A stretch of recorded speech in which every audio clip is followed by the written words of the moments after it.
കരുവന്നൂർ കള്ളപ്പണ കേസിൽ കുറ്റപത്രം സമർപ്പിക്കുന്നത് വേഗത്തിലാക്കാൻ ഇഡി. അന്തിമ കുറ്റപത്രം ഈ മാസം സമർപ്പിക്കും. കെ രാധാകൃഷ്ണനെ വീണ്ടും ചോദ്യം ചെയ്യേണ്ടതില്ലെന്നാണ് ഇഡിയുടെ നിലപാട്. നവമി ദിനേശ് വിവരങ്ങളുമായി. നവമി, ഇന്നലെ കെ രാധാകൃഷ്ണനെ ചോദ്യം ചെയ്തിരുന്നു. മുൻ ജില്ലാ സെക്രട്ടറി എന്ന നിലയ്ക്കായിരുന്നു ചോദ്യം ചെയ്യൽ. ഇപ്പോൾ ഈ അന്വേഷണം ഏത് ഘട്ടത്തിലാണ്? ഈ കുറ്റപത്രം ഏതാണ്ട് തയ്യാറായിട്ടുണ്ട്. എന്തൊക്കെ വിവരങ്ങളാണ് നമുക്ക് ലഭിക്കുന്നത്?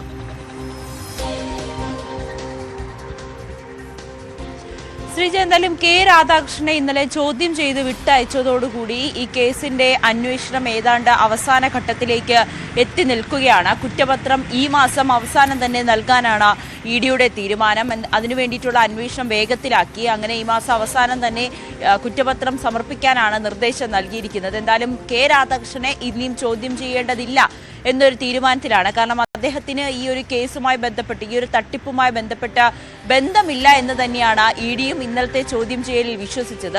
അങ്ങനെയാണെങ്കിൽ ഈ കുറ്റപത്രത്തിൽ ആരൊക്കെയാകും പ്രതികളാകുക എന്നതാണ് ഏറെ നിർണായകമായിരിക്കുന്നത്. CPM-നെയും കേരള സർക്കാരിനെയും വലിയ രീതിയിൽ പിടിച്ചുലച്ച ഒരു കേസ് കൂടിയായിരുന്നു ഈ കരുവന്നൂർ ബാങ്ക് തട്ടിപ്പ്. ഇതിൽ CPM-ന്റെ തന്നെ അക്കൗണ്ടുകൾ ഇപ്പോഴും മരവിപ്പിച്ചിരിക്കുകയാണ്. ഈ അക്കൗണ്ടുകൾ വഴി നിരവധി തട്ടിപ്പുകളാണ്, പണം തട്ടിയെടുത്തുവെന്നാണ് ഇഡി കണ്ടെത്തിയിരിക്കുന്നത്. അങ്ങനെയാണെങ്കിൽ ഇതിൽ ആരൊക്കെയാണ് പ്രതികളാകുക എന്നതാണ് ഉറ്റുനോക്കുന്നത്. നേരത്തെ തന്നെ ആദ്യത്തെ കുറ്റപത്രത്തിൽ തന്നെ ചിലരെ പ്രതിയാക്കിയിരുന്നു. ഇതിലൊരു അന്തിമ കുറ്റപത്രം സമർപ്പിക്കുമ്പോൾ CPM-ന്റെ ഉന്നത നേതാക്കളും ഇതിൽ പ്രതികളായേക്കുമെന്നൊരു സൂചന കൂടി ഇഡി വൃത്തങ്ങളിൽ നിന്ന് ലഭിക്കുന്നുണ്ട്.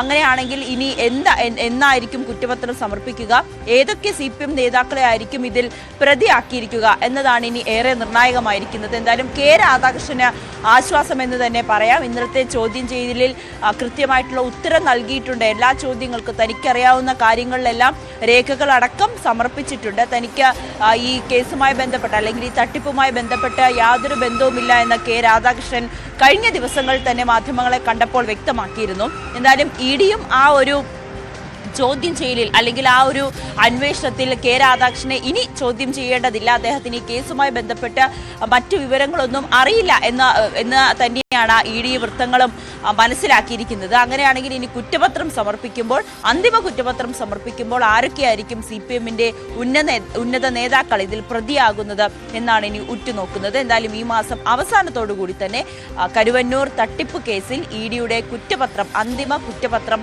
സമർപ്പിക്കുമെന്നാണ് അറിയുന്നത്. ശ്രീജ. നവമി ദിനേശാണ് വിവരങ്ങൾ നൽകിയത് കൊച്ചിയിൽ നിന്ന്. കോടതി ഫീസ് വർധനയ്ക്കെതിരെ ഹൈക്കോടതി അഭിഭാഷകർ ഇന്ന് കോടതി ബഹിഷ്കരിക്കും. ഹൈക്കോടതി അഡ്വക്കേറ്റ് അസോസിയേഷന്റെ നേതൃത്വത്തിലാണ് കോടതി ബഹിഷ്കരണം. കോടതി ചെലവുകൾ ക്രമാതീതമായി വർദ്ധിപ്പിച്ചതിനെതിരെ സംസ്ഥാനത്ത് വിവിധ ബാർ അസോസിയേഷനുകളും ഇന്ന് കോടതി ബഹിഷ്കരിക്കുന്നുണ്ട്.